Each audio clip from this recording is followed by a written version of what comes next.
Bien, pues vamos a comenzar la escuela bíblica. Todos sabéis el título, ¿verdad? Fundamentos básicos para la vida cristiana. Y estamos en la lección 14, en la segunda parte, que trata de arrepentimiento de obras muertas. En primer lugar, hay un llamamiento, digamos, a la persona pecadora, a la persona inconversa, que es arrepentirse del pecado. Pero también hay un llamamiento al cristiano, al nacido de nuevo, que es arrepentirse de las obras muertas. Esas cosas que a veces nos parecen que no tienen importancia, pero que son cosas que no le agradan a Dios. Iremos estudiando durante toda la lección sobre este tema. La primera palabra que aparece es el arrepentimiento. Y estamos tratando precisamente sobre el arrepentimiento. Se puede definir el arrepentimiento como un cambio de opinión, un cambio de mente, un cambio de actitud, pero sobre todo un cambio de acción. O sea, lo que hacíamos antes, cuando nos arrepentimos, dejamos de hacerlo. Por eso existe un arrepentimiento y existe el arrepentimiento verdadero. Digamos que el arrepentimiento en sí, sin ser un arrepentimiento verdadero, se puede considerar como un remordimiento, un pesar porque has hecho una cosa mal, pero simplemente se te pasa con el tiempo. El arrepentimiento es un cambio radical, total, que perdura.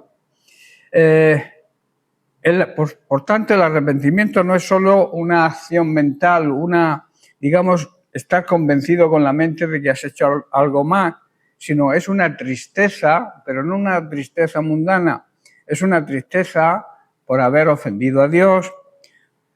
Por eso, el arrepentimiento verdadero tiene ciertos condicionantes. El arrepentimiento verdadero es tristeza primero de Dios, tener tristeza porque hemos ofendido a Dios. El apóstol Pablo, en la segunda carta a los Corintios, capítulo 7, verso 10, nos dice: porque la tristeza que es según Dios produce arrepentimiento para salvación, pero la tristeza según el mundo produce muerte espiritual. La tristeza, porque aquí Pablo hace dos clases, dos tipos de tristeza. Una tristeza que salva y otra que mata.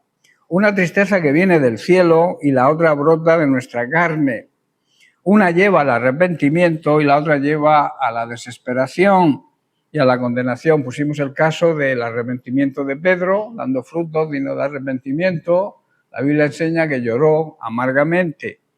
Y la otra tristeza es la de Judas, que también se arrepintió, devolvió las monedas, pero no buscó el perdón de Dios, ¿verdad? Se fue y se mató, se suicidó. Si hubiera buscado el perdón de Dios, Jesús también lo hubiera perdonado, como hizo con Pedro. Ahora, la segunda cosa es confesar el pecado. Arrepentirse significa confesar que somos pecadores. En el Salmo 32, versículo 5, vemos a David orando a Dios de esta manera. Dice: mi pecado te declaré y no encubrí mi iniquidad. Dije: confesaré mis transgresiones a Dios y tú perdonaste la maldad de mi pecado. Por eso la confesión bíblica verdadera es personal. O sea, yo no me puedo escudar en otra persona. Tiene que ser sincera, no en apariencia. Tiene que ser sin rodeo y mucho menos sin excusas y sin hipocresía. La verdadera confesión no echa la culpa a nadie, no echa la culpa a otros, al marido, a la esposa, a los hijos, al hermano, ni a la debilidad humana. Muchas veces decimos la frase típica de la carne es débil. La debilidad humana jamás le echamos, una verdadera confesión no echa la culpa a eso, sino reconoce la maldad que hay en su propio corazón. Aunque llevemos años en la Iglesia, si el pecado sigue enturbiando nuestra alma, debemos correr a los pies de Cristo y confesar, reconocer nuestro pecado y dejarlo. Ahora, seguimos con la pregunta: ¿qué es el arrepentimiento verdadero? Y ahí entramos en materia nueva. En tercer lugar, es una buena voluntad de abandonar el pecado. Hay quien lo confiesa, pero no lo abandona, y entonces no tiene efecto. Tenemos que confesar que Eso es una decisión que tomamos, confesar, reconocer que hemos pecado. Y luego alejarnos, la acción. O sea, está la decisión y después la acción. Recordemos el hijo pródigo.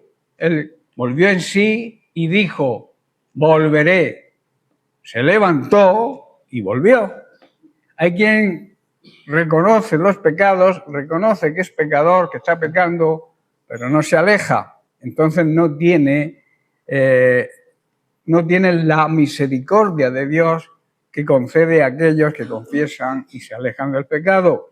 Por eso vamos a profundizar en el versículo de Proverbios, capítulo 28, verso 13, donde Salomón nos dice, el que encubre sus pecados no prosperará, mas el que los confiesa y se aparta, las dos condiciones, confesar, que es la decisión, y apartarse, que es la acción, entonces alcanzará misericordia.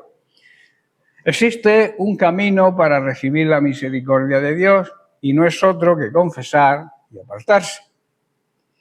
El libro de Proverbios, que sabéis que está escrito por Salomón, refleja la sabiduría divina.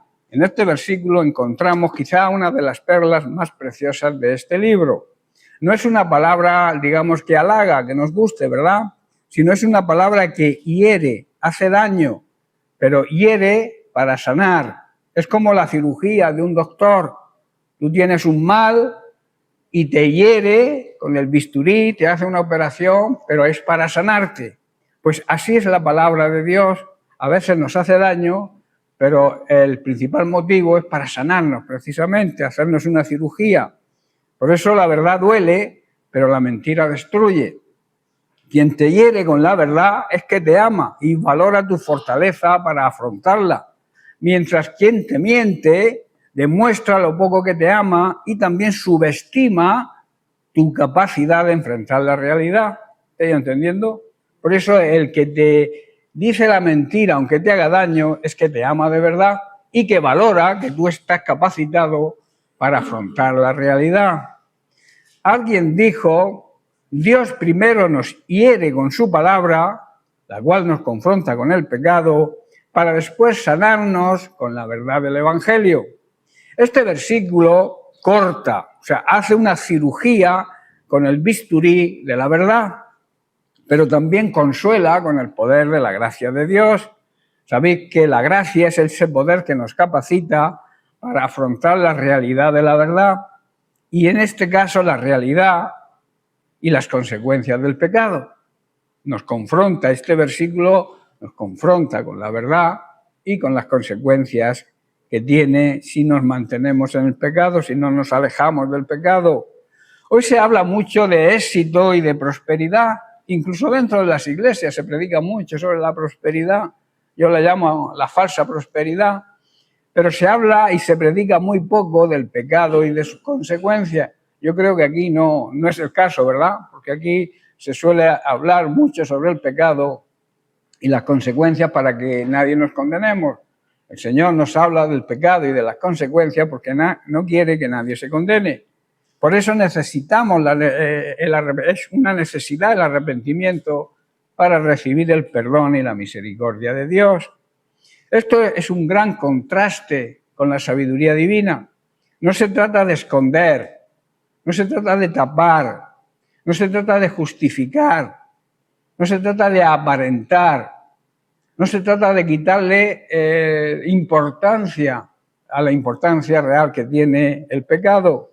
Aquí la palabra de Dios, que es la espada del Espíritu, nos habla de confesar y de apartarse. Dos verbos, no uno. No basta con reconocer el error, hay que romper con él. No se trata de palabras vacías, vanas, que a veces decimos. Se trata de un corazón quebrantado, arrepentido y humillado ante la presencia de Dios.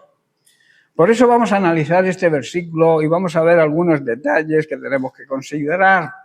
El primero, el engaño, el autoengaño de ocultar, de esconder el pecado.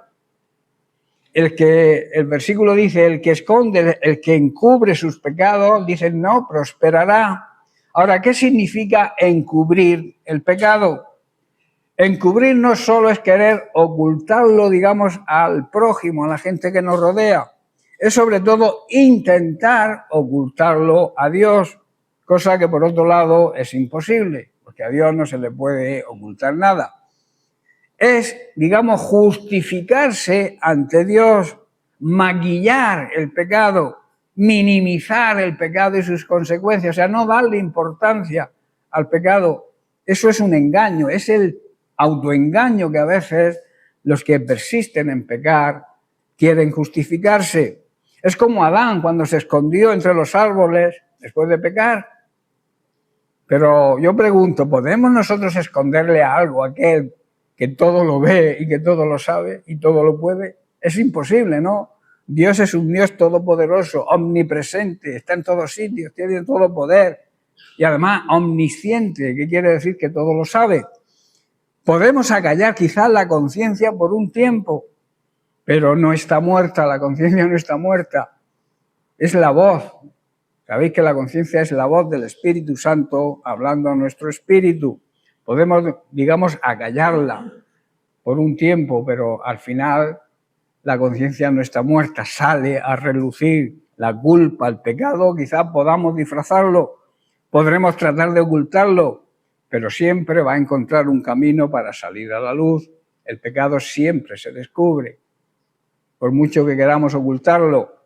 En Hebreos capítulo 12, verso 1, el autor de Hebreos nos dice: por tanto, nosotros también, teniendo en derredor nuestro tan grande nube de testigos, añade, importante, despojémonos de todo peso y del pecado que nos acosa, que nos asedia, y corramos con paciencia la carrera que tenemos por delante. El alma que no ha confesado, que no ha reconocido ante Dios su pecado, vive con una carga secreta en su interior muy difícil de llevar. Es como un peso espiritual que nos impide avanzar. Es algo que pesa tanto que nos impide avanzar, que nos impide correr con la paciencia y con la perseverancia que habla Pablo. Pablo, yo creo que Hebreos fue escrito por el apóstol Pablo. Es un peso espiritual que nos impide que avancemos, que nos impide correr con la paciencia y con la perseverancia la carrera que todo cristiano tiene por delante. Que podamos decir como Pablo: he corrido la carrera, he peleado la buena batalla, me he mantenido fiel y tengo seguro que me espera la corona de justicia. El pecado oculto es el que guardamos, digamos, como en una caja dentro del alma, pensando que mientras nadie lo vea, no hace daño, pero sí que lo hace, porque nos corrompe, nos enfría y sobre todo nos aleja de Dios, porque Dios no puede habitar donde hay pecado. Dice la palabra de Dios que el que no confiesa no prosperará. Aquí no habla solo de prosperidad material, habla también de la prosperidad más importante, la verdadera prosperidad. ¿Cuál es esa prosperidad? Primero, la paz con Dios. En segundo lugar, la pureza en la conciencia. Tener una conciencia limpia que no nos acuse. También tener el gozo, el fruto del Espíritu Santo, el gozo en el alma. Eso es prosperidad, crecimiento y madurez espiritual. Y sobre todo una íntima relación con nuestro Dios y Padre Celestial. En esos términos se basa la verdadera prosperidad. El pecado escondido es como un cáncer. Mientras más lo ocultas, más crece. Por ese motivo hay que extirparlo, hay que operarlo, hay que sacar el bisturí de la verdad y operar, herir para sanar, que es lo que hemos comentado antes. Con el pecado no confesado no se prospera en nuestra vida espiritual. Con el pecado no confesado no se prospera en nuestra comunión con Dios. Con el pecado no confesado no se prospera en nuestro testimonio ni en nuestro servicio y compromiso con Dios. ¿Hay algo que nosotros estamos encubriendo? Preguntas que deberíamos hacernos. ¿Qué estamos tratando de ocultar? ¿Una mala actitud hacia alguien, quizás? ¿Tenemos alguna mala actitud? No digo que lo digáis ni levantéis la mano para confesarlo ahora, sino haceros las preguntas. ¿Tengo alguna actitud contra alguien que no sea la correcta? ¿Hago una práctica que sé que no le agrada a Dios, pero sigo haciéndola? Por ejemplo, la mentira. ¿Tengo rencor? ¿Tengo resentimiento? ¿Tengo falta de perdón? Quizá esté viviendo una doble vida, en apariencia, muy bueno, pero luego tengo otra doble vida. Quizás tenga celos espirituales. Quiero hablar un poco sobre, muy poco, porque estoy preparando un estudio sobre la división y las consecuencias y cómo se produce la división, las divisiones en las iglesias. Una de las causas más comunes y silenciosas, pero que más destruyen dentro del cuerpo de Cristo, dentro de la iglesia, son los celos espirituales. No querer que los demás te echen delante, que prospere. Somos, en vez de colaboradores, colaborar unos con otros, a veces somos competidores. No queremos que los demás crezcan porque yo quiero figurar por encima de los demás. Esos son celos espirituales. No hablamos aquí de una envidia, digamos, mundana por cosas materiales, sino de una actitud que se disfraza de celo por Dios, pero que en realidad es una lucha del ego, yo, disfrazada de piedad, de ese falso celo por la obra de Dios. El celo auténtico por la obra de Dios es una actitud interior de reverencia, respeto y amor profundo hacia Dios, que se manifiesta en una vida de obediencia, servicio, compromiso y buenas obras. Los celos espirituales quizás puedan aparentar todo esto, pero no son así, es todo lo contrario y conducen siempre a la división. Donde hay celos, hay división. Y eso es algo que debemos evitar. La división no viene de parte de Dios. El diablo sabe que dividiendo, haciendo grupos en la iglesia, los va destruyendo más fácilmente. Va dividiendo la iglesia, va causando las divisiones que son tan malas hoy en día. Y nosotros, si recordáis, hemos sufrido alguna. Es una envidia, digamos, encubierta, los celos, disfrazada de celo santo, que divide, hiere y estanca, hace que la iglesia no avance, estanca el crecimiento de la iglesia. Donde hay envidias y ambiciones egoístas, también habrá desorden y toda clase de maldad. Esta envidia o ambición egoísta corroe la comunión de los hermanos entre sí y pone en peligro el testimonio del Evangelio.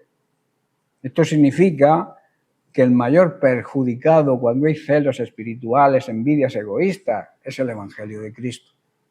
¿Estáis entendiendo? Por eso no aceptes nunca a alguien que intente llevarte a su bando, intente crear una división dentro de la iglesia. La iglesia somos uno, con nuestros defectos cada uno, con nuestras cosas buenas, que a veces nos preocupamos más de los defectos que de apreciar las buenas cosas que los hermanos tienen. Si empezáramos a apreciar lo bueno, nos olvidaríamos de lo malo, iríamos corrigiendo lo malo. Pero cuando hay envidias, hay celos, hay el ego por delante, se crean divisiones que llevan a la destrucción de la iglesia, que es lo que el diablo quiere. Si no lo hacemos y seguimos igual, no prosperará la iglesia. No avanzaremos. Y esto te lo dice Dios, no te lo digo yo. Te lo dice la palabra de Dios, no te lo dice un hombre.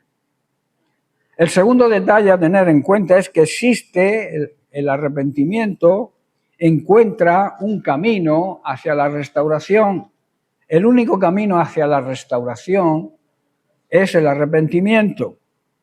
Dice el versículo, más el que confiesa y se aparta alcanzará restauración, alcanzará la misericordia de Dios.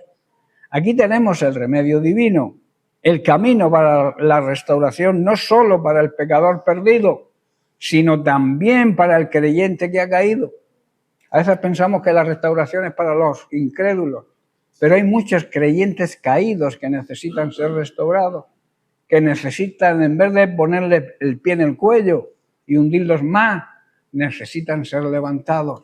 Ahí es donde actúa la misericordia de Dios a través de nosotros.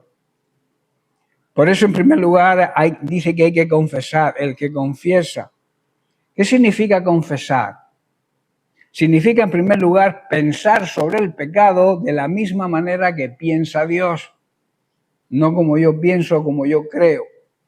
Tenemos que ver el pecado como lo ve Dios. La confesión no es solo decir, he pecado, no. Es reconocerlo delante de Dios con un corazón contrito y humillado, un corazón quebrantado y sin poner excusas. A veces decimos, Señor, he pecado porque no, has pecado porque ha salido la maldad que hay en tu corazón. Hay que reconocer el pecado como es, no con ningún tipo de excusa. Es lo que hizo David después de su grave pecado, y lo vemos en el Salmo 51, cuando dijo, contra ti solo he pecado. Él había pecado contra su esposa. O sea, había contra su esposa, no, sobre la esposa de Urías.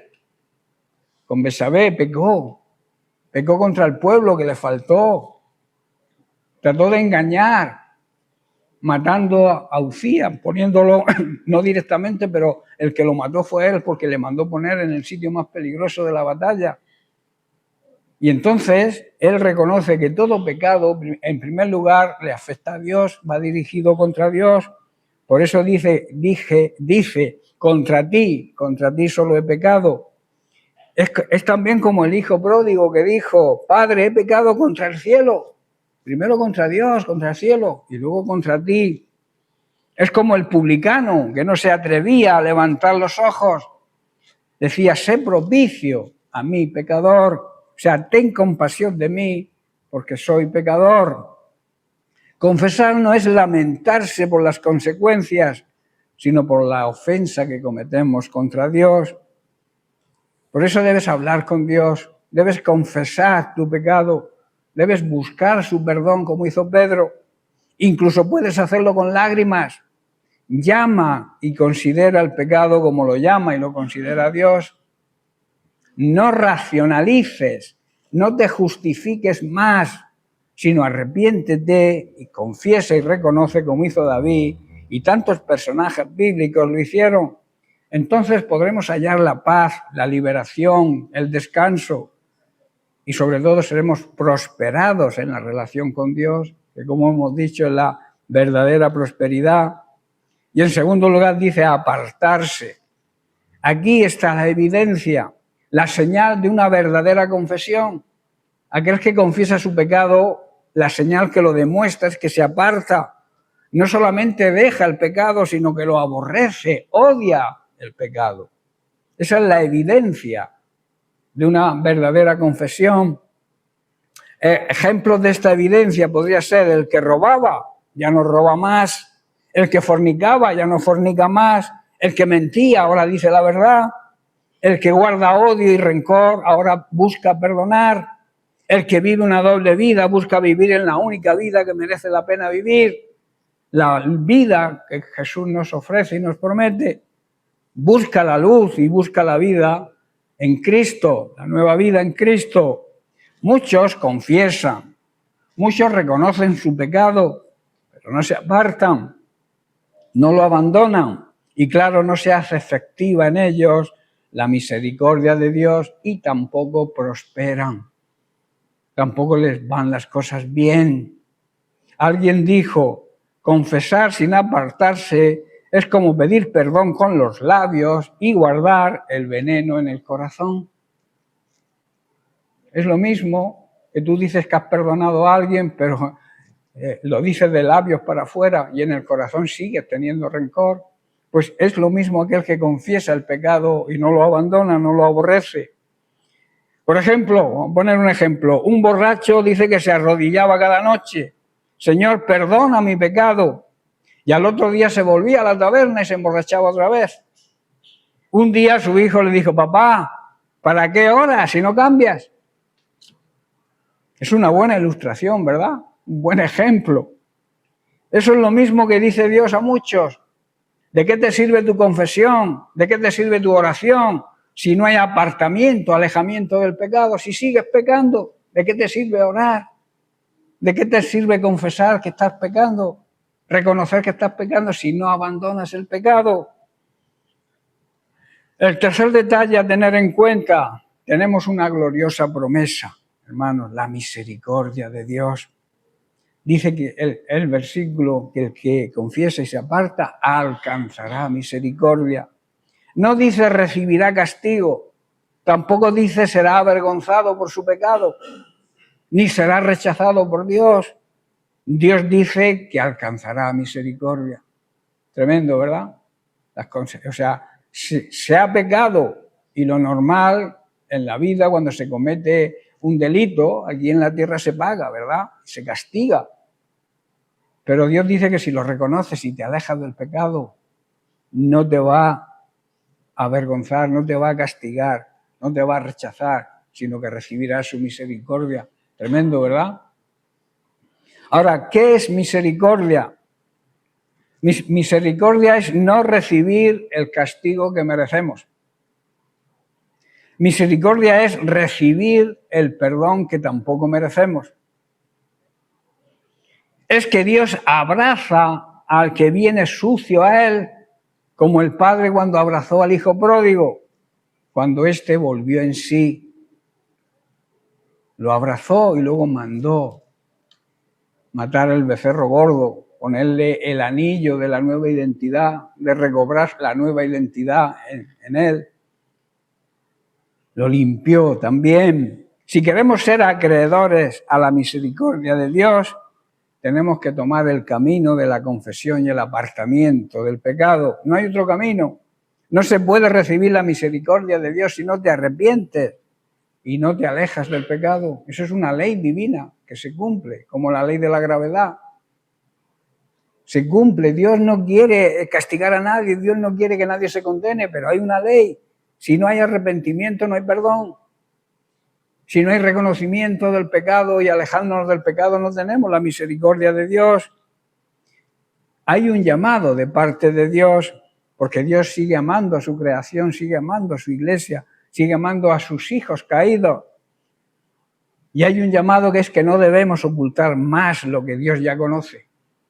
Él conoce tu pecado. ¿Por qué tratamos de ocultarlo? No tapemos con religiosidad, con legalismo, con liturgias. Lo que necesitamos es arrepentimiento. Necesitamos la confesión, el reconocimiento y el alejamiento del pecado para poder alcanzar la misericordia de Dios.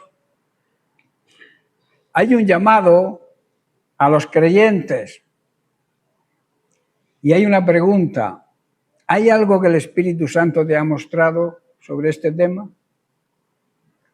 Si es así, no endurezcas tu corazón, no te vuelvas religioso, no quieras encubrir. Dios quiere restaurarte a través de tu arrepentimiento, a través de tu reconocimiento y tu alejamiento del pecado. Y verás cómo recuperas la paz con Dios, esa paz interior que necesitamos. Y a los no creyentes también hay un llamado. Hoy puedes venir como el publicano diciendo: sé propicio a mi pecador, ten compasión de mí, porque soy un pecador. Y entonces recibirás de Dios su perdón, su misericordia y la vida eterna por medio de Jesucristo, quien murió por nuestros pecados y resucitó para nuestra justificación, o sea, para ser declarados inocentes. Así que el incrédulo que vaya al Señor con esta actitud, reconociendo su pecado, va a recibir el perdón de Dios también.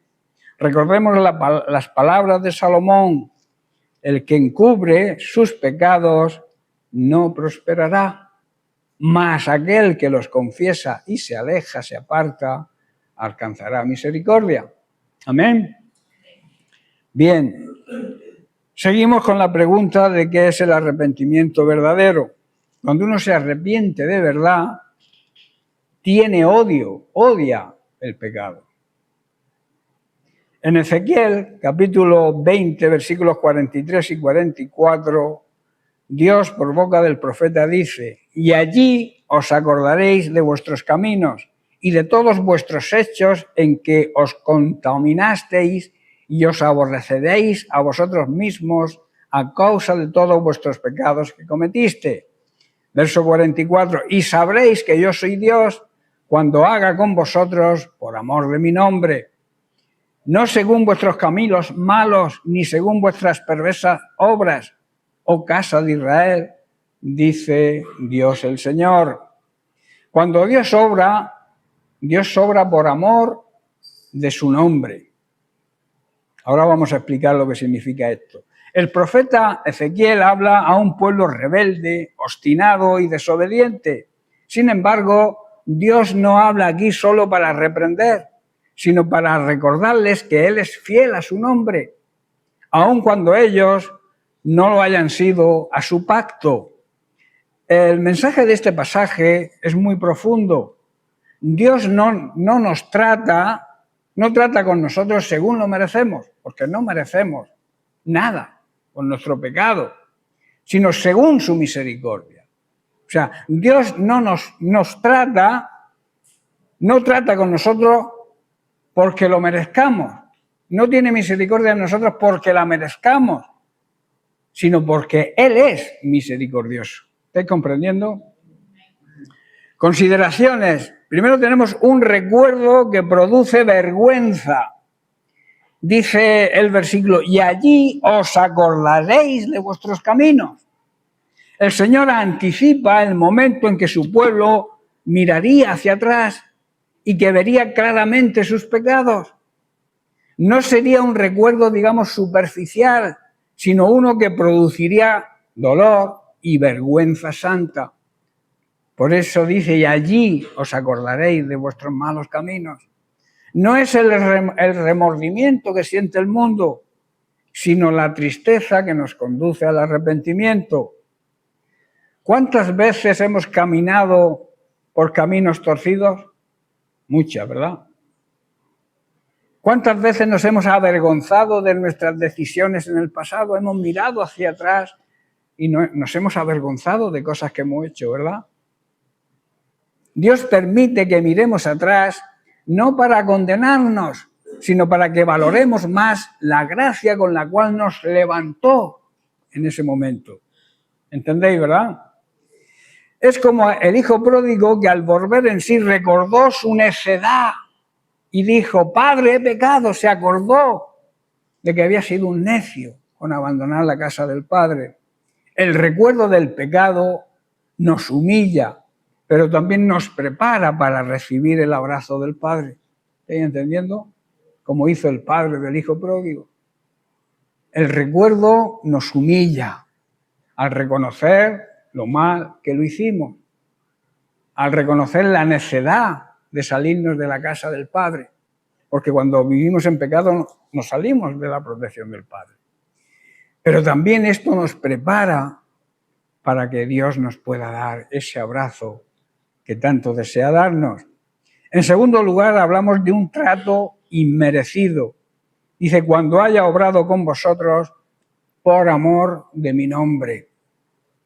La expresión por amor de mi nombre aparece en varios pasajes bíblicos y uno de los más conocidos se encuentra en el Salmo 23, escrito por David, en el verso 3, donde David declara, confortará mi alma, me guiará por sendas de justicia, por amor de su nombre. ¿Cuál es la motivación última de Dios al actuar a favor de su pueblo? Hoy sería a favor de su iglesia. ¿Por qué Dios nos salva, nos guarda, nos disciplina y nos quiere guiar por caminos rectos? ¿No nos preguntamos eso? ¿No nos preguntamos eso? El salmista David nos da la respuesta bien clara. Lo hace por amor de su nombre. Aquí no dice que es porque nosotros seamos buenos, ni porque lo merezcamos, ni porque Él nos deba algo. Lo hace por amor de su nombre. Es decir, por la gloria que representa su carácter y por la fidelidad a lo que Él es. Él no puede ser infiel a su propia palabra. Eso significa por amor a su nombre. El nombre de Dios nos revela su naturaleza. En la cultura hebrea, el nombre no solo era, digamos, una etiqueta para diferenciarse de otra persona. El nombre representa la esencia, el carácter, la reputación de una persona. Cuando Dios actúa por amor de su nombre, lo hace para ser fiel a lo que Él es. No a lo que nosotros somos, sino a lo que Él es. Él es santo y por tanto actúa santamente. Él es amor y por tanto obra con misericordia y con compasión. Él es justo y por tanto no obra con injusticia. Él es fiel y por eso guarda su pacto, aunque nosotros seamos infieles. Imagina un rey de la tierra, que hace un juramento solemne ante su pueblo. Aunque el pueblo lo traicione, él cumple su promesa. ¿Por qué? Porque su honor está en juego.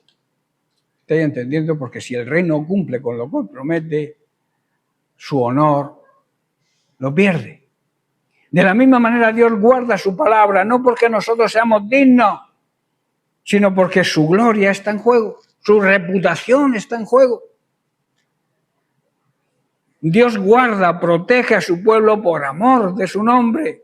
En el Salmo 106, verso 8, el salmista declara: pero Él los salvó por amor de su nombre, para hacer notorio su poder, para demostrar el poder de Dios.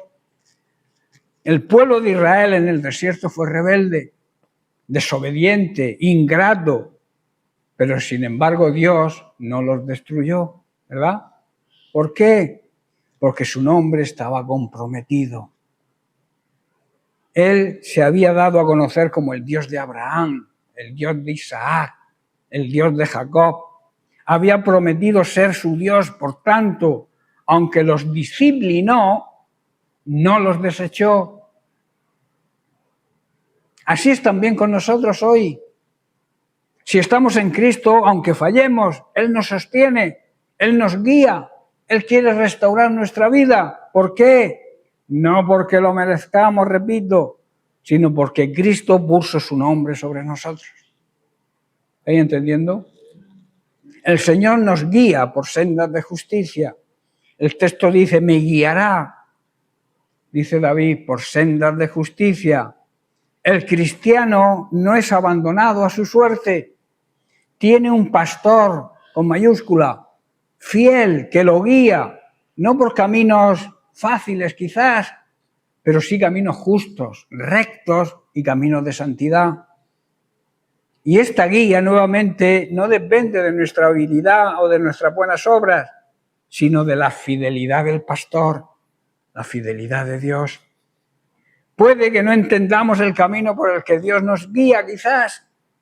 Tal vez estemos en medio de una prueba que no sabemos por qué, en medio de una pérdida o ante una puerta que se nos ha cerrado y no sabemos por qué. Y a veces culpamos a Dios. Pero si Dios ha cerrado esa puerta, si Dios ha permitido lo que te está pasando, es porque tiene algo mejor para ti. Nuestra vida no está regida por el azar, la suerte. Tú no te vas a hacer millonario jugando a la lotería. No, nuestra vida no depende de la suerte, depende de la fidelidad de Dios. No depende tampoco de un capricho humano, sino depende del carácter fiel de un Dios que no cambia. Él es el mismo ayer, hoy y por siempre. El nombre de Dios debe ser nuestra seguridad y nuestra esperanza. La base de nuestra confianza en Dios no es nuestra fidelidad a Él, sino la suya hacia nosotros. Porque nosotros fallamos, nosotros a veces dejamos de ser fieles. Entonces no se basa. La base de nuestra confianza en Dios está en que Él es fiel con nosotros. En 2 de Timoteo capítulo 2, verso 13, Pablo dice: si fuéramos infieles, Él permanece fiel, porque Él no puede negarse a sí mismo.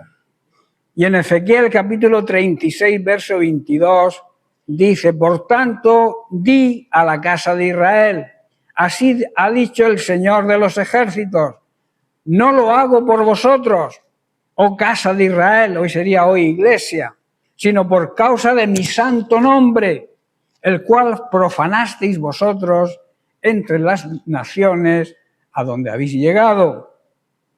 No por nosotros lo hace, sino por causa de su santo nombre.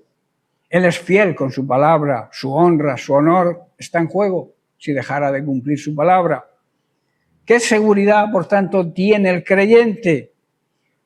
La seguridad de que Dios lo tiene atado, lo tiene unido a su gloria y que nos ha unido a Cristo, que es nuestro Redentor. Ha puesto su nombre en juego en nuestra santificación y no permitirá que ese nombre, su nombre, sea avergonzado. Dios no nos guarda, no nos protege, no nos cuida, no nos provee por lo que somos, sino por lo que Él es. ¿Estáis entendiendo? Cuando fallamos, podemos volver a Él arrepentidos y con confianza, porque su fidelidad no depende de nuestra fuerza, sino de su gloria y de su gracia. Y esa gloria y esa gracia son firmes, son eternas, son perfectas. Por amor de su nombre. Ahí está la base, el fundamento de nuestra salvación, el motivo de nuestra perseverancia, de nuestra santidad, de nuestro crecimiento y la razón por la cual somos transformados a su misma imagen. Es por amor a su nombre.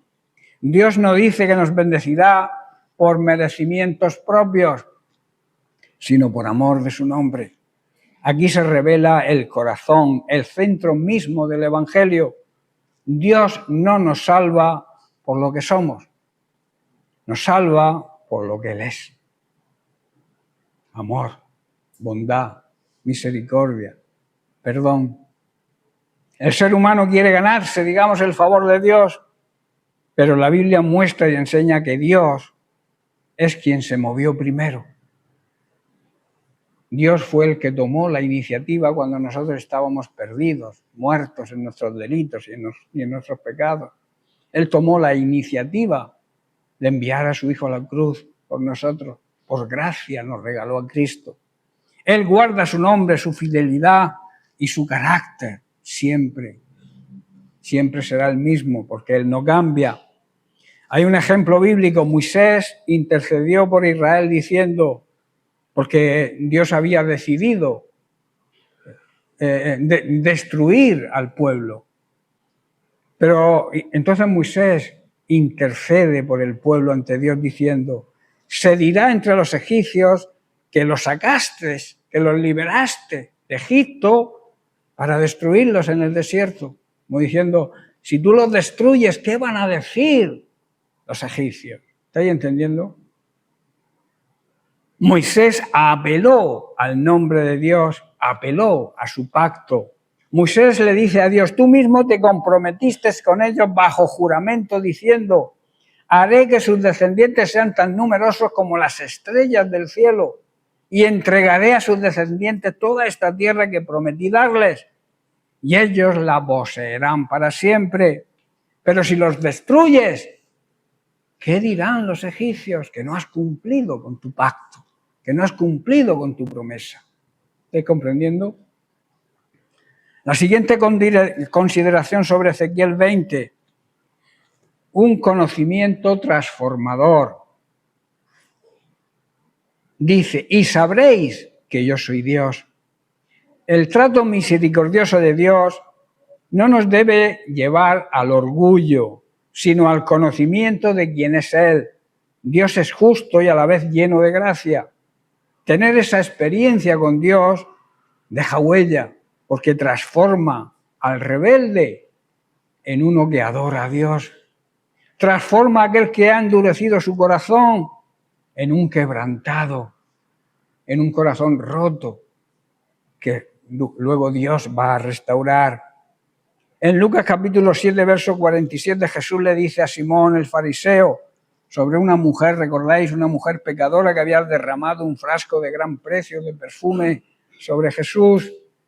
Y él dijo, por lo cual te digo que sus muchos pecados le son perdonados, porque amó mucho. Mas aquel a quien se le perdona poco, poco ama. Dios nos ha perdonado mucho a todos, ¿verdad? Por eso debemos amarle mucho. El que ha sido perdonado mucho, ama mucho. Cuando entendemos, ya estoy terminando, cuando entendemos que no merecemos nada, entonces comenzaremos a vivir para la gloria de su nombre, no para nuestro, digamos, ego. La gloria no es nuestra. La gloria solamente le pertenece a Dios. Todo lo que tú hagas no es para ti, para glorificarte tú, ni para glorificarme yo. Es para glorificar a Cristo. Por eso lo que tenemos que hacer es siempre huir de la maldad. La Biblia dice que somos nueva creación en Cristo y que las cosas viejas las hemos dejado atrás. Si seguimos recordando, trayendo a memoria y queriendo volver, digamos, a la situación anterior, volver al mundo, es que realmente no somos nueva creación en Cristo. Lo decimos quizá de boca, pero realmente no hemos nacido de nuevo. Porque el que ha nacido de nuevo es una nueva creación. Lo que hacía antes ya no lo hace ahora. Las obras viejas pasaron, todo es hecho nuevo. Dios no obra, repito, por nuestros méritos, sino por su fidelidad eterna. El recuerdo del pasado, por tanto, no debe paralizarnos, sino hacernos levantar los ojos al cielo, recordando la gracia y la misericordia de Dios y decirle, Señor, si aún estoy aquí, es solo por tu misericordia.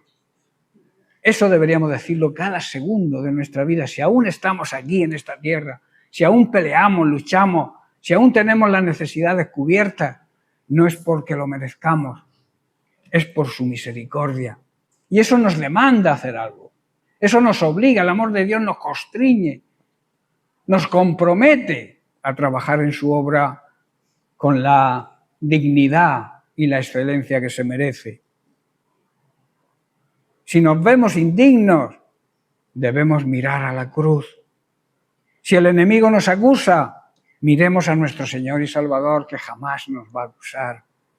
Si hemos tropezado, debemos levantarnos confiando no en nosotros, ni en nuestra justicia humana, sino en su nombre y en su justicia divina. Porque Dios obra no según nuestros caminos, sino según su obra, según su amor, y obra siempre, no por nuestros méritos, repito, sino por amor a su nombre, porque su nombre está en juego. Si dejara de ser fiel, su reputación caería si dejara de cumplir el pacto que Él tiene con nosotros. Amén. Bien, pues lo dejamos aquí y seguiremos la semana que viene. Que Dios les bendiga.